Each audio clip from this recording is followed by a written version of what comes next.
Good afternoon. Uh, my name is Marcus Noland. I am the Executive Vice President and Director of Studies at the Peterson Institute for International Economics, and it is my distinct pleasure and honor to welcome you to the U.S. launch of the IMF's Regional Economic Outlook on Asia, Asia at the Forefront, Growth Challenges for the Next Decade and Beyond, which will be presented by Changyong Rhee. And if we just gave you Changyong and the fund's report, that would be more than enough. But lunch at the Peterson Institute is a very good value proposition because we are also giving you Peterson Institute President Adam Posen and a preview of our forthcoming volume, Sustaining Economic Growth in Asia. Now, pairing these two presentations makes sense because a major common finding of these two analyses is that in a secular stagnation environment, the highly successful Asian growth model of the past few decades oriented towards externally led growth, focusing final demand on North America and Western Europe, is unlikely to remain a blueprint for future growth or for further convergence among emerging and developing economies in Asia. Instead, economic integration within the region is likely to become the critical driver for steady demand and productivity improvements. That perspective implies a policy agenda of intra-regional integration through reductions in non-tariff barriers to services trade and the liberalization of investments regimes, in essence, America passing. Most of you already know our two presenters, but for the record, Changyong Rhee is director of the Asia and Pacific Department at the IMF. Prior to joining the fund, he was chief economist at the Asian Development Bank and Secretary General and Sherpa of the Presidential Committee for the 2010 G20 Summit in Seoul. Previously, he taught at Seoul National University and the University of Rochester. Adam Posen is president of the Peterson Institute for International Economics. From 2009 to 2012, he served as an external voting member of the Bank of England's Rate-Setting Monetary Policy Committee. He currently is in his 7th term on the panel of economic advisors to the U.S. Congressional Budget Offices. We will have the two presentations, and then we will go up to the front and open up the proceedings for discussion. Changyong, the floor is yours.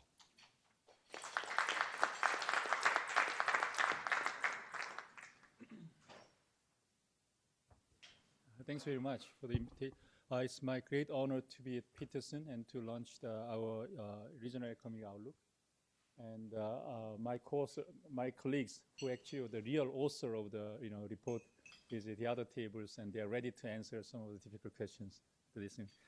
I just get back from the Bali annual meeting, so maybe you may be interested in knowing what was my key takeaways from the Bali meeting. So let me spend like a couple of minutes to motivate our studies. Indonesian government did a terrific job in having this annual meeting at Bali, despite lots of uncertainties about natural disasters. The environment was lively and really well prepared, and the weather was good. But actually, inside the building, the discussion, especially with the ASEAN policymakers, I think was relatively dim. They are very much concerned, and they think that there are strong 3 headwinds at this moment.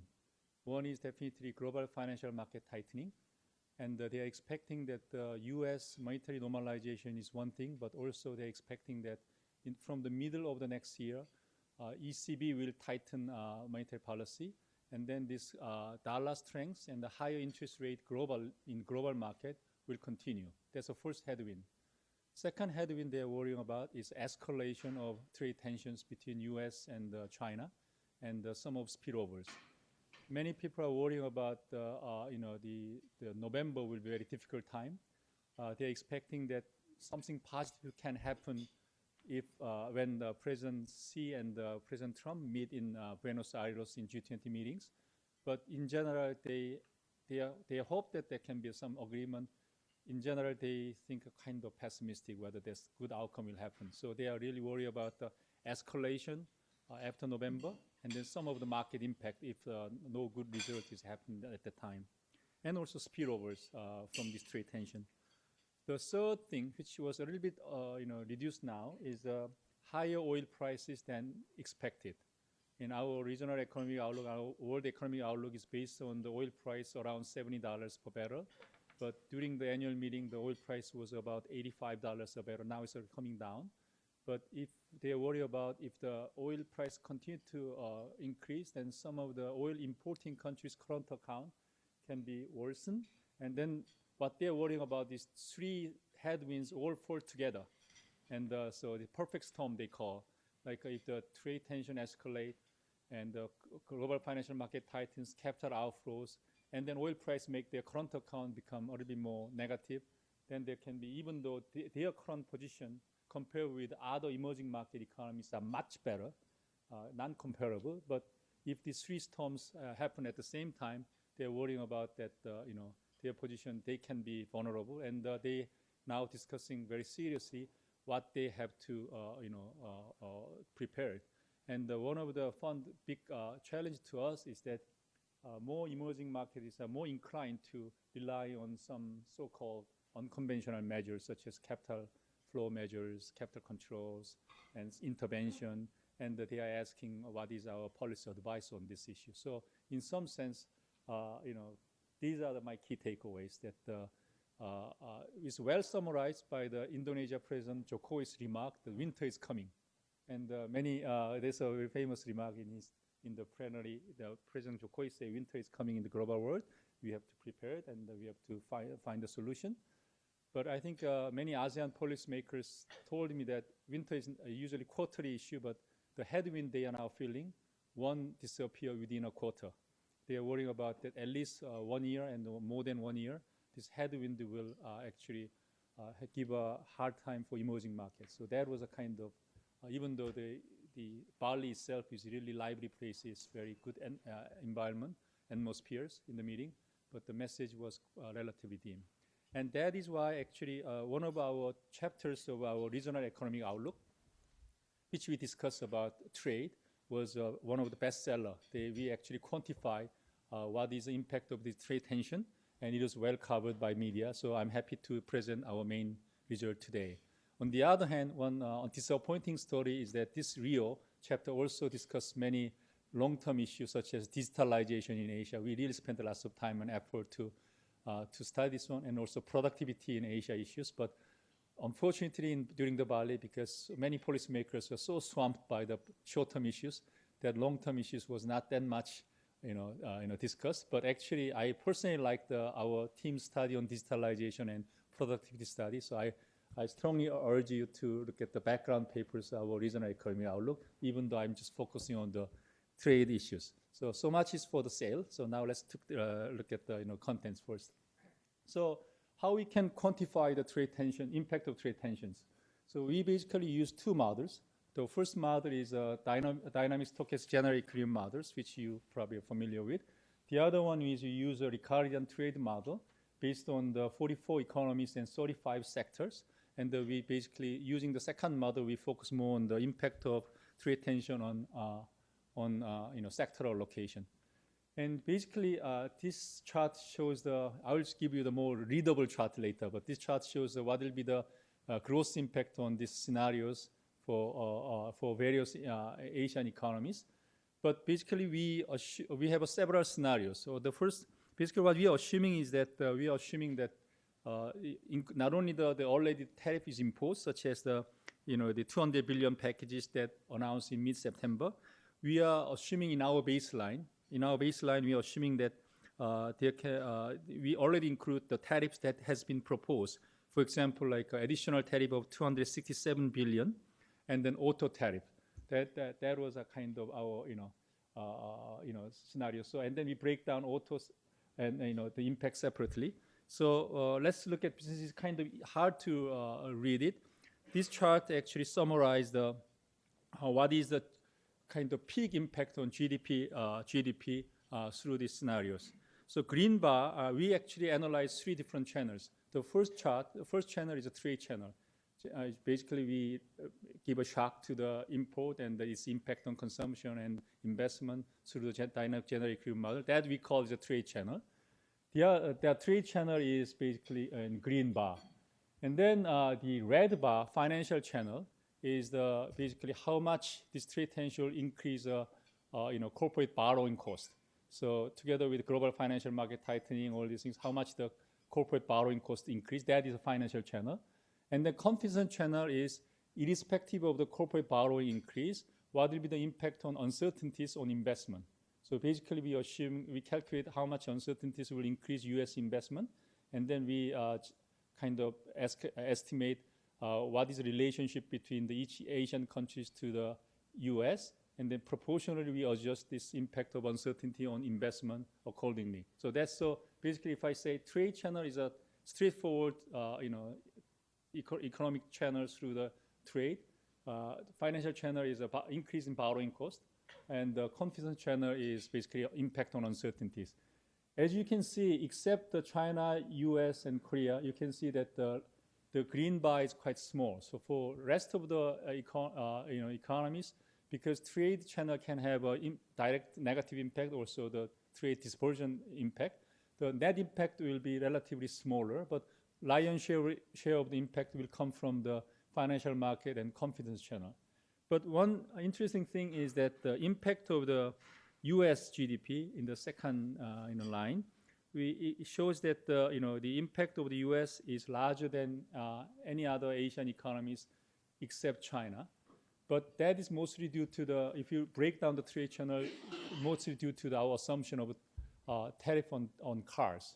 Because we are assuming that if the U.S. imposes a tariff on cars, there can be reciprocal, the counter tariff from the countries involved.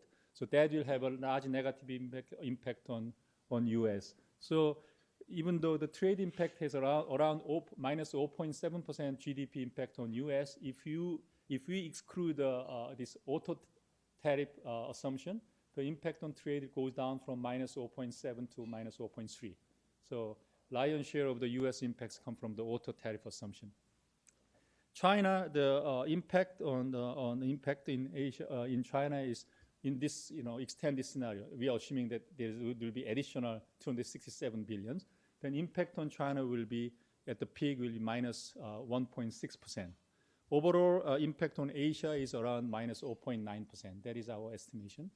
But I want to emphasize that this is an impact, on trade channels, but impact on trade, tensions. But China and many Asian economies has many room to, using stimulus to offset some of these measures. So, if you look at our economic forecast for this year, the 2019, we revised down China's growth rate from 6.4% to 6.2%, only 0.2%, which is quite different from this large magnitude. The reason is that we are assuming that they can use some stimulus to offset their growth forecast. So basically for the next year, if there is no more tariff on 267 billion packages, we are assuming that China's growth will be reduced by minus 0.7% because of the current tariff packages. But China can use their stimulus by 0.5%, so that as a net, their growth rate will go down by 0.2%. That's why we revised their growth rate from 6.4% to 6.2%. Likewise, many other Asian economies has room to use stimulus to offset some of this trade tension is spillovers. But what we are worrying about is that it may give them some chance that they can make a policy mistake. That's what we are really worrying about. For example, in China, now China's growth rate is already slowing down not because trade tension, but because of the deleveraging, which is desirable. But given the slowdown of the economy, if China rely on the stimulus more, but if they rely on stimulus by relying on the credit expansion, then in the medium term, the risk will be rising.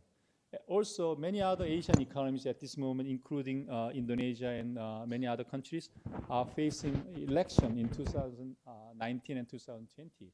If the growth slows down, they may want to have more stimulus.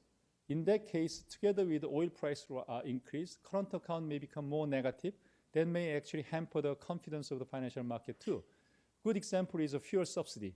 Now the oil price goes up, probably many Asian economies has continued to do the reform and to increase their domestic oil price in line with the international prices. But given this pressure from trade tension, if economy is slowing down, they want to have more popular policies, so they resist the oil price increase. Their budget deficit and the current account deficit can be quite large. So what we are worrying about is that, yes, they have a room to offset some of the negative impact of trade tension, but there can be some risk of the policy mistake. We hope they don't, but that is what actually, in the short term, we have some more concern. And this is a second result using the Ricardian model. So basically, we are looking at how much the labor will reallocate when there is a trade tension. So it's kind of long-term consequences. On the left side, you can see that the total amount of labor reallocation across economies is relatively small, and you probably think that the number must be larger, but actually we find that even United States and China, the labor reallocation is just 0.5% of the total labor force, which is not very big. But this is kind of really misleading, because if you look at the right-hand side, the sectoral, depending on the sector, so labor relocation can be quite big. For example, due to largely the auto tariff, over 10% of Japanese transport sector worker will lose their job, while in the United States, agriculture is hit and then shedding almost 8% of the agriculture's labor force. In China, the 4% drop in textile may appear limited, but in absolute level, the 4% drop means that the job allocation over 500,000 jobs. So sectoral allocation can be quite significant impact, even in the long terms. So what is our conclusion? We basically think that this trade tension, impact on trade tension in China, as well as many Asian economies, is not negligible, it's quite big. And then we discuss what Asian policymaker has to do. So we discuss a lot about what is appropriate monetary and fiscal policy, as I explained to you. But at the same time, our main message is that Asia needs to continue to open their economy rather than close, even unilaterally. So we show some potential gain of market opening, even if the U.S. actually has a raised trade issue. Even if the U.S., China, and Asian economies unilaterally further open their market, how much gain they can get? That is that is something we want to show to them. And so we actually analyze three different scenarios. The first red bar is a scenario that China open more economy with respect to world. And then the yellow bar means that every Asian countries open themselves within Asian countries. And then the third assumption is that all Asian countries actually open to the whole world, not just within Asia. And then as you can see, Asia opens more, then definitely the gain will be larger. So that's what green bar has the highest gains. Basically, what I mean opening is quite ambitious, plan, because we are basically assuming that they will reduce the tariff on goods to zero level, and then they will reduce the the non-tariff barriers of the services about 30%, and then also they will reduce any restriction on FDI, and they're moving to the frontier of the global norm. So actually, this scenario is assuming quite ambitious goal: zero tariff on goods, reducing the service tariff by 30%, and then also improving significantly the FDI restriction. And in case of India, then in the long term growth, GDP can increase by 19%. And as you can see that depending on the current level of opening, like Japan, New Zealand, Australia, which is already have a much open economy, the gain is smaller, but most of Asian countries, the gain is quite large, more than well over, in average, about 12% of their GDP. So it's quite ambitious plan. So, but we shows that, okay, if you reduce a little bit of our ambition, if they just liberalize the goods sector only, not service and any FDI, so reduce the goods tariff to zero level, Then gain, if you just look at the Asian cases, previously the ambitious plan, under the ambitious plan, the gain is about 12% of GDP, but now it will be around 5% of GDP. Still, there's a large room for improvement.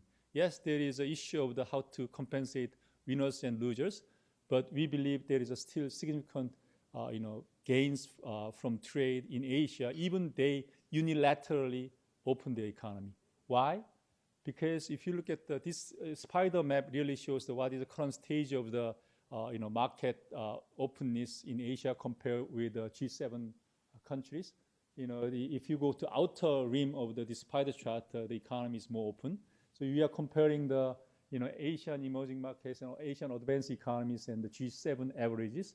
We find that in areas such as services and FDI, Asia has more room to open their economies.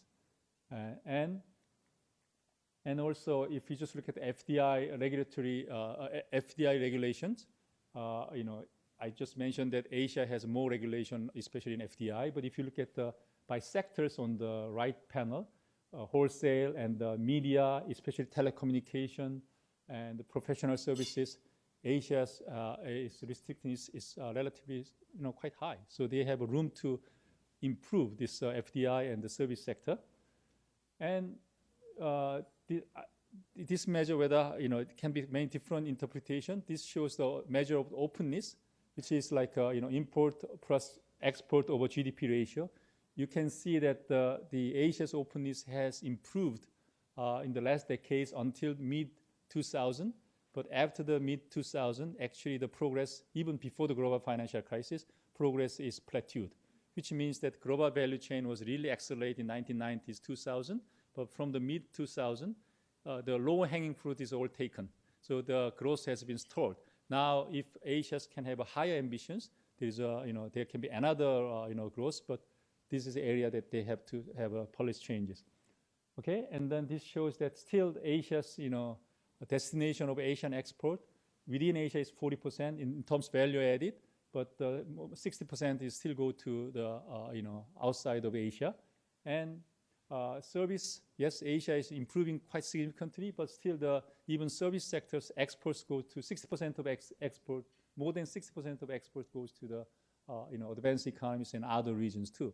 So room for improvement. So another source of vulnerability is that Asia rely very much on the advanced economies and outside of Asia as a destination. So if they open themselves even more, the economy can be more resilient. So overall, I think what the key message is, we quantify the impact of trade tension high, and the Asia's they know it, and Asia rely on the exports. So when the trade tension escalate, Asia can be significantly hurt. But they have a policy room in the short term to offset those kind of negative impact. But what we are worrying about they have to have a right policy mix. Third, even in the long term, whatever the trade tension happens, there's a room for Asia to gain more by even unilaterally opening their economy. So our message is that even though it's a difficult time, don't close the market. By opening, you can lead multilateralism, but also you can gain more by opening our economy to the world and within ourselves. That was a key message that we deliver. Thank you very much.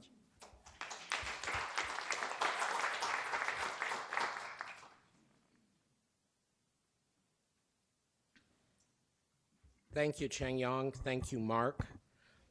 Thank you all for coming out today. I am here to talk a little bit about the longer term to complement Changyong's short-term discussion and to complement the great work that the Asia-Pacific Department of the Fund did with a preview, as mentioned, of our book with Jeremy Cohen-Seton and Thomas Heibling of the IMF. Let me hold up the cover. This is a standard IMF cover, but this is a above standard regional economic outlook. And I want to give praise to, I want to make sure I say it correctly because I know who it is, but I always get it wrong, Koshi Mathai and Ken Kang, who showed leadership, and all their colleagues at the fund for putting this together. I think it's a great piece of work. And as many of you know, we often have people from senior at the IMF and IMF staff present here, but my urging to them is always to be thematic rather than just go through the forecast. And I think Changyong did the paradigm of that, showing you the theme of trade liberalization as a response to the insecurities, the very real risks, the things he experienced at Bali. That has to be a line of response that Asia itself should consider. But let me also point out, with cheers to Jeff Schott and others, that CPTPP went into overnight, reached critical mass, right, Jeff? And so that is, frankly, Asian Pacific leadership in the trade area. It is doable without the United States. It will be beneficial. And so I think it's not only a great study by the Asia Pacific team, but I think it's a very timely study to give additional wind underneath the wings of CPTPP and the regional integration efforts in Asia. What I want to talk about is thinking, as Changyong put it, you know, what is the Asian growth model? What can happen today? And this is drawn on our forthcoming book, which, as I mentioned, is by Jeremy Cohen-Saton here, Thomas Helbling at the fund, myself and Changyong as editors. It was a multi-author project, a multi-country project. It has a really nice cover. Thank you, IIE Publications team. But the main point of this is, as both Mark and Changyong raised, we are facing a world in which there is significant slowdown in the West, in the advanced economies outside of Asia as well as within Asia. Nick Lardy has been writing about this in the context of China specifically. We want to draw together some themes about how Asian policymakers and Asian publics can adjust to this world and make the most of it. And so I want to pose, can we develop a new Asian growth model? And that's partly an analytical question and partly a context and policy question. On the analytical side, how can we tell what works in the sense of what will still get people through?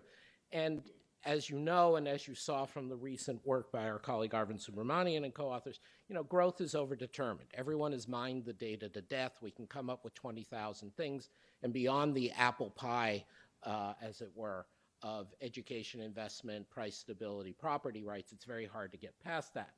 When we look at Japan and Korea, there seems to be, and you look at the long term, it looks like they are converging very much along a long-term path that you could have predicted, and all these other things don't matter so much. There's a very powerful essay in our forthcoming book by one of the policy board members at the Bank of Korea, I forget his name, I apologize, looking at this in long term, and there is a deterministic sense. But it is also important to remember that when we speak about Asia, this is an incredibly diverse region. And again, for our friends in Asia watching this, they don't need that reminder, but sometimes our American and other friends do. Moreover, in this context, it's very conditional, as Mark Noland and others have written about.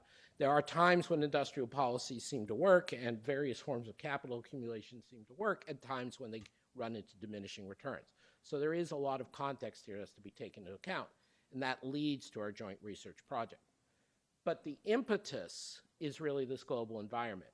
There seems to be inarguably a technological slowdown for the advanced economies. Whether we'll get out of it soon is another question, but it is here. There is, in Larry Summers' terms, secular stagnation. The fact that you can do fiscal stimulus and temporarily get out of it doesn't necessarily mean it's gone. There is definitely some sense of global trade stagnation, and what Arvind and Donnie Roderick and others have spoken about, premature deindustrialization, countries notably India, but some other South Asian and Southeast Asian countries, not being able to come up the ladder from textiles to more advanced goods the way some of their predecessors did. And we have the temporary factors of still lingering financial crisis, near zero inflation. And so in this context, is international or regional integration a plus or a minus? And you can argue to some degree it's a minus because of the spillovers from the Western world, from the rich world, but it is clearly, as shown in today's report by the Regional Economic Outlook of the IMF, it is a plus, and you can make more of that plus. So in our volume and in general, we felt you have to look at the baseline. And so even if you go to Japan and Korea and look more carefully, it's not just the demographic dividend. It's not just catch-up growth. And so we can think about forms of public investment that are useful, various institutions, and increasingly there seems to be convergence on an understanding of industrial policy that it can work as long as you're exposing the companies that you're supporting and encouraging to international competition. If you do industrial policy and you keep your barriers up, then you run into some of the problems that Korea and Japan previously have done. Employment stabilization, sometimes when speaking in Asian capitals, as Changyong knows, as our colleague Joe Gagnon, who wrote about this for our volume, knows, you think you're talking to a German official. They are very reluctant to use fiscal policy. They are very reluctant to think about monetary policy except in extremis. And, you know, there are concerns, but failure to stabilize does seem to have costs. And then, of course, we're in an environment where perhaps there is, as in the advanced economies, there's a concern that people have overshot on their concerns about inflation. Now, again, this is a more realistic threat to have real inflation in emerging markets, in small open economies than, say, the US, but you still may need to rebalance that. Oops, hitting the wrong button, sorry. Now, what about the rest of the world? Is the slowdown due to the rich world's own problems? Probably. And there clearly seems to be something there, which is supply side. That's a topic for another day. German Zettelmeyer and I led a project here on that. But the main point I would make is, if it is a problem in the West, then Asia should be able to substitute for that demand. Now, is it a currency issue? And of course, we are the home of the currency issue with Fred Bergsten and Joe Gagnon. But it is very difficult to construe recent movements in the exchange rate, or even the last decade, as being the main motivator of economic outcomes in East Asia, in South Asia.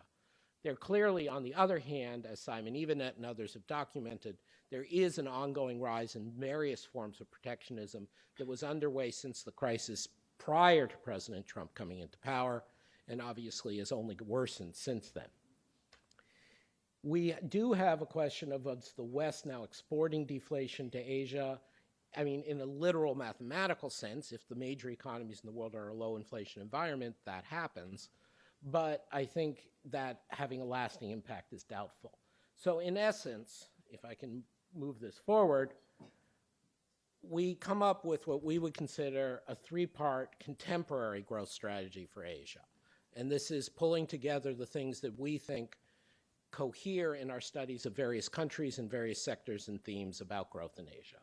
First, and most importantly, frankly, not just because it's today, deepening economic integration within the region as the source of competitive pressure, as the source of technological progress, and frankly, as the response to the protectionism in the rich countries, as the response to the relative growth and size of these markets. South-South trade is not the term it once was, but I think, again, the Asia-Pacific Regional Economic Outlook makes this case very strongly. Second, and we have a good study by the IMF also in our volume, you have to recognize and prepare now for demographic pressures. Just because I say, and I think correctly, that demography isn't destiny, demography matters.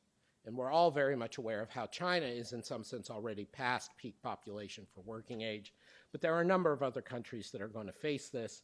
And so you have to think about the success of increasing labor supply through female labor force participation, regional integration, which allows people from the poorer countries to move, and facilitating work in various ways and moving into the formal economy. These are all things, these spans a wide range, obviously, of development levels. There are countries like India that have less of a demographic threat in the near term, but for a surprisingly large number of countries in Asia, the demographic challenge is real and should be prepared for, and supply-side measures do matter. Many of you have heard me go on at length recurrently over the last 5 years about womenomics in Japan. It worked. Thirdly, we believe that these Asian policymakers in particular need to have more willingness to use fiscal room when they have it and monetary stabilization when needed. I'm not going to rehash the arguments that we've all had in the West. That means you don't waste your fiscal stimulus when the economy's at full employment, as the US is doing right now. You retain some fiscal room to be responsible, but you're not afraid to use it when the time comes. And if anything, a concern which we raise is that often, again, not universally in Asia, but often in Asia, both East and South Asia, as well as Central, there is a tendency to err on the side of too much tightness, of being unwilling to respond countercyclically, rather than too much pro-cyclicality about spending before elections. Again, India may be an exception to this, but in general. I will leave aside the currency question for another day, but clearly, if you're going to have fiscal and monetary room, you need some amount of monetary freedom and independence, and you need some kind of backbone that allows you to take that risk rather than constantly self-insuring. Again, Joe Gagnon has written about this at length. There's much to be said. Whoops, moving backwards, of course. So the ultimate question is, can Asia work together to grow? And I think, again, I'm very inspired not only by the IMF's report, but by our conference and by CPTPP.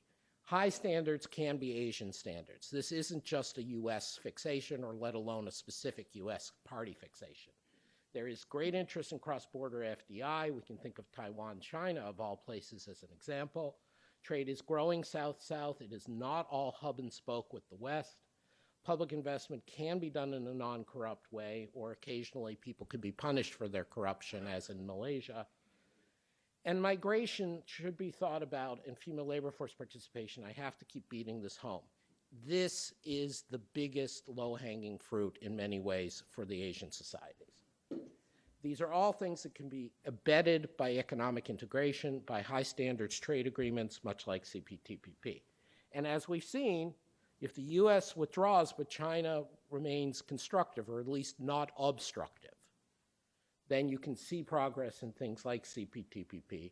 And Japan has, to its credit, really shown leadership in the last 2 years over the course of TPP, or TPP ex-US. And Korea and China have that role as well. Fred Bergson has spoken about this. Financial stability often becomes the excuse, particularly in light of both 2008 and 1997, for why you wouldn't do some of these things. Financial stability does, of course, require a number of measures, but none of them are contradicted by going for integration.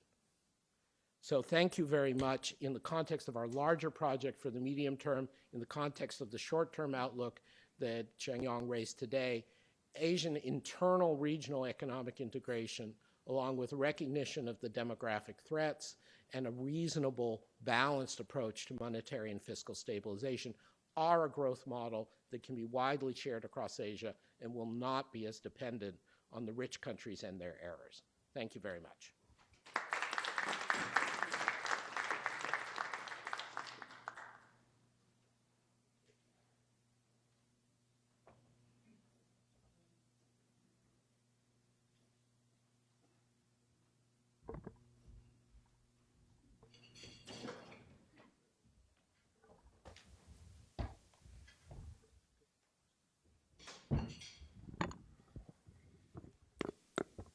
All right, so we have had a very stimulating banquet of 2 presentations, and we have about a half an hour for discussion. There is a roving mic in the front, and there is a standing mic in the center, if you would like to ask a question. Yes, Nick Lardy. Nick Lardy, Peterson Institute. I have a question for Changyong. You mentioned at the outset there are 2 different models you use to undertake your estimates on trade, and then you showed us a slide indicating how much you estimated GDP would go down in a variety of countries. And I have a question about how these models actually work, and I'm thinking of the case of China, where a very large share of exports is produced by foreign firms, and the domestic value added is very low, and since GDP is a value-added measure, how does the model take this into account? If you can give a kind of intuitive explanation for those of us who are not very well versed in the models that you use. I think this is time that I have to ask Jay to explain, because I know that the model, macro model, doesn't necessarily have a supply chain in it, but indirectly it has it. We have a discussion. Jay, probably it's better for you to. Yeah. Maybe I'll just answer on the dynamic stochastic general equilibrium model, our GIMF model. We don't have foreign firms. They are all country-based. We have intermediate goods, services, tradable services, and consumer goods. So we don't capture that exactly. The Ricardian trade model is actually the one which captures the global value chain. So it's based on input-output tables, and so we can exactly capture the value added sectorally across the world and the trading based on the competitive advantage. So The sectoral model, the recorded trade model, is eaten and cotton. That one captures this realignment of value chains, which would you expect with this kind of tariff reforms and trade tensions both. So to capture that, you also say the Ricardian trade model captures it very well, but the macro model, we try to inform some of the macro model with some of the value chain aspects, like for example, the substitutability, we reduce it for intermediate goods because the value chains, they won't be able to switch fast. So we try to incorporate some of the intuition from the Ricardian model to the macro model, but otherwise, for this, it's really the Ricardian trade model. Nick, actually, for the macro model, if I just add, then we cannot address what this trade tension means for the future value chain. But in some sense, because we are using the value-added terms, the result of the past value chain is, in average, is captured. But if this trade tension really change the pattern of the value chains, and for example, like a share of the value added within China can be significantly changed. It's not, we won't be in the model, but based on the past history of the data, in some sense, the summary of the this intermediate good trade is reflected. But if you're asking how the trade tension will change the value chain, that is not covered. We actually held a workshop yesterday with people from the fund, people from Peterson Institute, the Fed, and others on exactly this issue. It was almost like Nick's question was a setup, where we looked at that general class of dynamic stochastic general equilibrium models, and we looked at the more traditional multisectoral CGE models, and basically were grappling with how they could be integrated and how various forms of policy uncertainty that the world has now faced can be integrated into those models. And it was a fascinating workshop. The bottom line, how I would respond just as a practitioner and a consumer of these models to Nick, is that those GDP figures that were shown are probably lower bounds, precisely because these are essentially one sector models that don't capture all those inter-industry relationships. The CGE model that Changyong referred to captures those interrelationships, but is essentially a full employment model.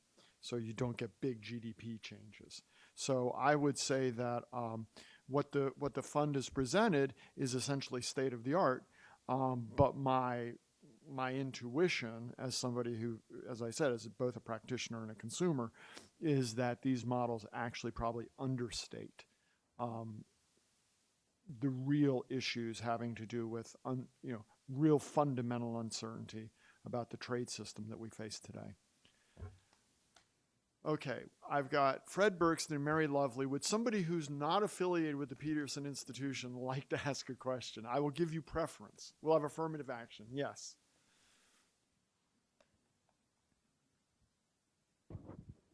This is Li Hong from IBM. I'm really interested in the effect of the Belt and Road Initiative of China and the potential integration of the Northeast Asia after the Korean Peninsula situation improves. So have you ever looked at into that angle? Thank you. I really do not. We don't have a good model.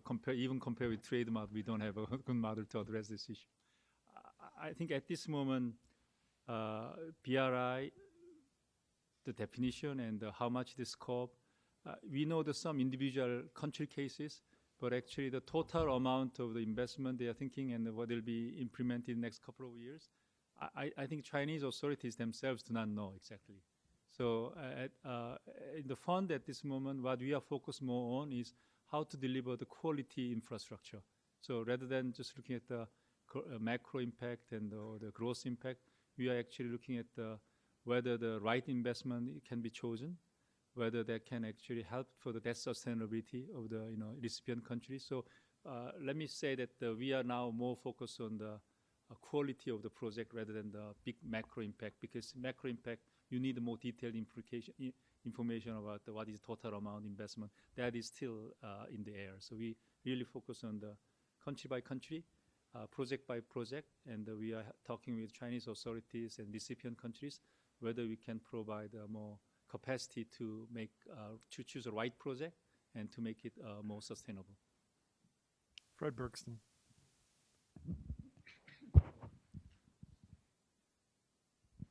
Changyong and Adam, you both stressed as your primary recommendation regional economic integration. And that's great. I think we all agree with that. Question, how to do it? Wouldn't the most natural policy step be for the new CPTPP, about to go into effect end of the year, to expand to include all of Asia, particularly to bring in China, which would give it a big impetus, but Korea and others who are not in it as well. Now, you could do that either by expanding CPTPP itself, or by merging it with RCEP, or if you want to cater to Chinese politics, respond to their continued proposal for a free trade area of the Asia Pacific, which would essentially mesh the CPTPP and RCEP. But however you engineer the politics of it, wouldn't that be the natural policy step to pursue what you're saying and give further impetus to regional economic integration? Let me give my version, and then Changyong can give both a more intelligent and politically restrained version. I think the line on which you're pursuing, Fred, is basically the unrealistic line. There is no sense in which China is prepared to engage in a high standard agreement with any of its neighbors. And this is why when you and Gary Huffbauer and we're talking about a free trade agreement with China, or when in the past people have spoken about FTAAP, I, as a non-trade negotiator, view it as either not going to happen in any meaningful sense or meaningless, because no one will put anything serious on the table when you've got that much diversity and that much difference in systems. So I'm not a big fan of such symbolic gestures. What I would say instead, picking up on something you said that I do very much agree with, is that then if you leave China out of it, CPTPP becomes an enormously useful vehicle, because any other country except the US or China would basically have to go in on accession terms. They'd basically have to say, we agree, because the other 11 countries can sit there and say, we don't need you unless you come in, unless you submit, in which case it will remain a very high standard agreement, and obviously the places to start are Indonesia and South Korea. And if you could get those two in, then not for my purposes the good fact, but then you have a very large Asian Pacific market. And so, as I said in my presentation, I think it's not just about integration, and it's not just about Asia, it's also about high standards. From my point of view, I think the fund presentation, the main message, I don't want to just emphasize the regional integration. Actually, our message is that even unilaterally, if Asia opens its market to the world, the gain is largest. Definitely regional integration, we have many things to do, especially the progress is plateaued from the mid of 2000, so there is many things to do for vulnerability point of view, to have more goods to recycling within ourselves. But the basic message here is that Asia can gain most by opening its market to the world, even unilaterally. That is a key message. And then what we are showing is actually, I don't know whether this is, we haven't discussed in depth, but I think at least from my part and some of the course part, what we are emphasizing that is not because of actually at this moment, the current most serious bottleneck for the more opening is not outside, it's inside. Actually, we find that the low-hanging fruit is already taken, and now the difficult political issues such as opening the service market, and then some more sensitive goods, agriculture and other things, they are the left, and all others are already taken. So actually, the key message we want to say: don't blame just the protectionism of advanced economies. Actually, there are lots of homework that you can do it, and if you do it, actually, irrespective of the protectionism outside, you can gain a lot. That is our message. Politically difficult, that's why you haven't done it so far, but the gain is large. So don't just blame the outside, you can do your homework. That was actually basically what we want to show. But at this moment, I can be a little bit more positive than you may think, because I think it's a political will of within Asia. That's my first point. Second, technology changing, and if they don't react it, they may actually be far behind. And technology make open technology, digital, all these things make them to have a more incentive to. Who's the them? ASEAN and even Asia, China, even China. China, for example, like digital online training, they are the leader together with the U.S. They do not want to have any tax from other countries. They want to Alibaba go to the ASEAN economies and do the free trade. So in order to develop their own more businesses, they probably maybe realize that they have to open their economy too. So I think this technology development make them to think about trade differently. And also, definitely this current protectionism from advanced economies may give more incentive to think more seriously, strategically, to open the economy. So that's a kind of positive change. On the other hand, I can see the negative side too. Politically, rising inequalities is also serious in Asia, and rising populism. Populism is another, it's not just for West, it's also popular in Asia.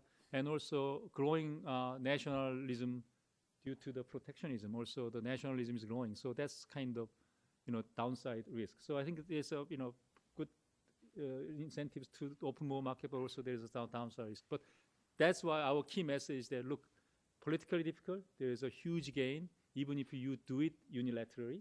And hopefully that if you do it unilaterally, you may actually influence the protectionism of advanced economies. That is our key message. I just want to pick up on two things Changyong said. Well, obviously stipulate that I was speaking for myself, and quite rightly, he's pointing out that in pure economic terms, the gains from unilateral liberalization, particularly in services, are key, and the report does make that very clear. So don't take my comments to any way distract from that.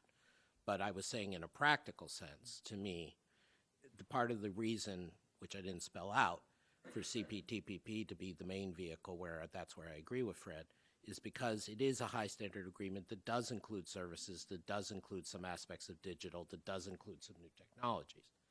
And I also think, therefore, that thinking about South Korea and Indonesia, and potentially my friends in the UK, no joke, if you were to pull those three in, which all seems quite doable in the near future, and all of which would not be countries in a position to demand much in the way of concessions from the other CPTPP members, you would suddenly have a very large bloc with a very large interest in setting standards and services and some of these things that Changyong spoke about. I think it's worth observing that historically, the bulk of liberalization in developing Asia has in fact been unilateral. So it's not like this is some pipe dream. It may be the case that you're now down to sectors, as Changyong indicated, where domestic lobbies are sufficiently well organized that further liberalization has to be in the context of something that at least appears like a trading of concessions. So it's a political reason rather than an economics reason. These countries do have long histories of liberalizing unilaterally.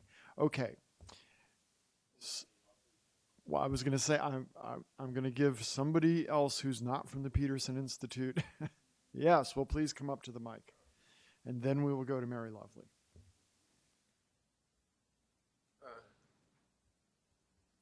Thanks. I came in a little late, but Could you introduce yourself? Don Kirk is my name. I came in a little late, and I've looked through this, and I've heard some of your remarks. And all of this, I probably missed something. I haven't heard anything about rising regional tensions and its impact, South China Sea, North Korea failure of denuclearization, and Okinawa protests, U.S. bases. I may have missed it, but what impact can that have on this regional outlook? And excuse me if I've missed some subtleties or implications of your remarks. Thank you. Mark actually knows more about those issues than I think either Changyong or I. But just to say, no, you didn't miss anything. We didn't talk about that. I think the reasons for us not talking about that is not so much that it's unimportant, but at least in my view, it's largely binary. If the tensions are there but are well contained, they will have some effect on the incentives and alignments, but not do much. And if the tensions become large, then that overrides everything else. So to me, if we're talking economics, we have to talk in the sphere of assuming that the tensions don't rise that much. I don't think there's going to be some intermediate state that will be a stable equilibrium. That may be specious, but that's my own reasons for not talking about those things. Mark? Actually, I think that Don may have actually missed something, which was the three examples he ticked off are all disputes that centrally involve the United States, although the United States is not the only disputant. And one might argue that disputes that involve the United States may have the effect of actually promoting Asian regional integration because, you know, the United States will be seen as disruptive, unreliable, whatever, and it actually may provide an incentive for further regional moves. The exception would be a dispute you didn't mention, which is the East China Sea, which is between Japan, largely between Japan and Korea. I mean, Japan and China. But the others could actually have the effect of pushing Asians closer together. But I think that basically Adam's response is that that's the first order response, which is that as long as these things are contained, the economics can essentially move along a separate track. You want to add anything? You don't want to add anything. No, Given your position, you don't want to add anything. I can Good, come back yes. after I retire from Yes, that one. call him after he retires. Okay, Mary Lovely. Hi, I'm Mary Lovely, Erin Troublemaker. So I have a question from Changyong, I think, and perhaps Adam. Mark pointed out that adding value chains in adds a lot more margins and the potential for a lot more deadweight loss triangles, so that perhaps the losses are bigger than these estimates give. But it's also interesting that in your report you talk about gains from FDI liberalization, which actually are quite substantial. So I have two questions related to that. One is, how did you actually create those estimates? Just a little bit into the black box there. And secondly, given what's happening in the West and what seems to be a deliberate attempt to decouple from East Asia, in a sense to break supply chains, how much of this FDI gain that you're envisioning is within the region, and how much is it between the advanced economies and Asia, developing Asia? Thank you. Okay.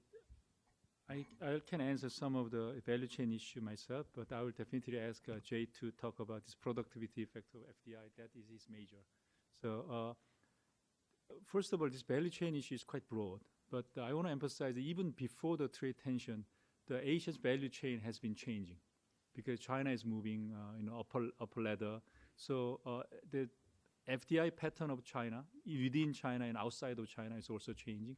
Value chain, the pattern is also changing. If I make, for example, because I know by good examples, like many Korean companies who actually went to China in 1990s, early 2000, they are basically manufacturing company who produce intermediate goods somewhere and assemble in China, and even produce some manufacturing intermediate goods. They are already, most of them actually, moved to Vietnam and even moved back to Korea, late 2000. Now, if you look at which companies actually having more businesses in China among the Korean companies, it's a consumer product, bakery, movie theater. It's more like they are really targeting the consumption of the, China will become a consumer of the world soon. So actually more companies are going there. So investment pattern changes, the production pattern changes, as an example. And also Chinese actually really start changing the investment too. If you look at the overseas investment recently, that's causing this called trade tension industrial policies. They're really targeting the high tech in abroad. So this one issue that whether model can capture all these things, I doubt it. But how the trade tension will change the supply chain, that is if you just focus on that that issue, and definitely it will accelerate the emigration of manufacturing sectors from China to some Asian economies. And also that I think that is why our chart shows that there is some trade diversion effect. So there can be definitely winner and losers for this supply chain shift. Philippines is expecting to have more businesses from China to Philippines. Vietnam thinks so. They can see it. But our point is that can be a positive gain. But if you think about the financial channel and other effect, that will be easily offset, and there will be no winner. That will be our conclusion. Jay, you can contact on productivity on FDI. Yeah, let me just address the last part on the productivity. So obviously we kind of model the impacts of trade liberalization on productivity. There's a large literature with some magnitudes. What we have added here is that there's some micro estimates based on firm level data, actually from Europe and China, where what happens if you liberalize trade, but also you liberalize FDI investment restrictions at the same time. So we've taken, so it's kind of the complementarity between trade liberalization and FDI. Based on micro studies, there's a paper which is referenced here in the background paper you can look at. We use the micro studies, those elasticities, and put it in the macro model. So it's really kind of a micro approach and then putting it up in these big models. Thank you. Yes, Ken Kang. Why don't you just go to the... Hi, this is Ken Kang from the IMF. This is a question for Adam, because I know Changyong won't be able to respond. It seems like in the recent discussions on trade policy, the role of exchange rate policy has taken a more prominent role. And given the pro-cyclical fiscal position in the U.S. and the normalization of monetary policy, it sounds like the trade deficit will actually widen, and trade policy may not have as much a role to play with the strengthening of the U.S. dollar. How do you see the future of exchange rate policy in these debates on trade policy looking forward? Actually, here, no irony. This is Changyong defers to his experts. I would ask Fred Bergsten or Joe Gagnon to reply, because they're much more plugged in with what this government might actually do. Fred, do you want to?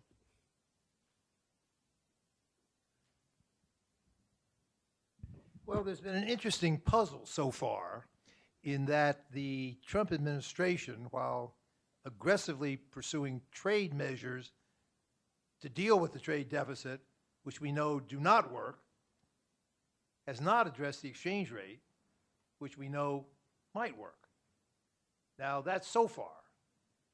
So far, they have clearly not pursued any kind of aggressive exchange rate policy, and the latest Treasury report just last week indicates a continued monitoring but no active intervention. Now, there is some increasing buzz in the trade policy community and elsewhere about maybe going more aggressively after the exchange rate. To be honest, I have feared that at some point, when they realize that, as somebody said, the trade deficit's getting bigger and the trade policy measures won't work to deal with it, and their own fiscal policy, as Adam said, is making it worse, they will be driven to try to do something with the exchange rate. But they have not yet, and so I would keep my fingers crossed and hope that they do not. Now, I'm kind of a hawk on the exchange rate, as Adam implied, but at a time when the economy's at full employment, economy's booming, the risk is inflation and rapid rises in interest rates, the last thing you would want to do is drive the dollar down and or even seek a stronger trade balance, because you don't quite know where the output would come from to support it. So in addition to the substantive problems of how you would try to improve the situation, there's a timing issue that seems overriding. So I would hope that the current benign neglect of the administration would continue, but I have to admit, I keep my fingers crossed that something might become more activist on their part. If I can just go further, I mean, Ken, all of us in our forecasts, Fred, me, your team, of course, had built in that we were already going to see large expansions in the U.S. current account deficit, and that would continue. And then, of course, any additional dollar strength, which not only is separate and opposite to trade measures, actually sometimes is encouraged by trade measures. We expect all that to accumulate. The thing I just want to build on what Fred said, and Fred or Joe can also add a comment if they wish. Just, if you think of it, to use a term Fred uses, there's defensive and offensive currency measures in a sense. So whether or not one likes them, thanks to Joe and Fred, the U.S. Treasury has a consistent, transparent set of criteria for declaring what's a currency manipulator. They've stuck to it. And that set of transparent, reproducible criteria doesn't mean that the U.S. gets to go on the offensive. It has to wait to be, in a sense, violated against, which I think most of us would argue, if you're going to worry about this, is the right approach. As Fred says, the risk is that they move to an offensive stance. But linking it back to your trade point, one thing which has been reported on is we know that in the new NAFTA 0.8, it includes a bit of a currency rider. We have heard from various sources, although we've never seen the text, that the revised Chorus 0.6 includes some kind of currency rider. We know that US-Japan FTA or GTG or whatever the hell they're going to call it, in Trump administration aspirations will have a currency rider. And so this feeds into what Mark was saying a couple of minutes ago, that this increases the relative attractiveness of Asian and other trade integration without the U.S., because many of these countries, and Joe would argue in many of these to a very excessive degree, value their ability to intervene in currencies. And if the U.S. gets more and more anxious about that under the Trump administration, then that makes trade deals with the U.S. less and less appealing. Well, we've reached our witching hour. I think this has been an extraordinary session. Not only have we had Changyong Rhee presenting the IMF's Regional Economic Outlook, we've had Adam giving a preview of our forthcoming book, and we just heard Fred Bergston, our resident exchange rate obsessive, indicate that the exchange rate was not the policy lever to reach for at the moment. This, for those of you who are not in the know, this happens about as frequently as Halley's Comet visits the Earth, and is probably something that the media staff of the Institute is already memorializing in some kind of video for the website. Anyway, I would like you to join me in thanking our two presenters for what was a very informative and wide-ranging session. Meeting adjourned.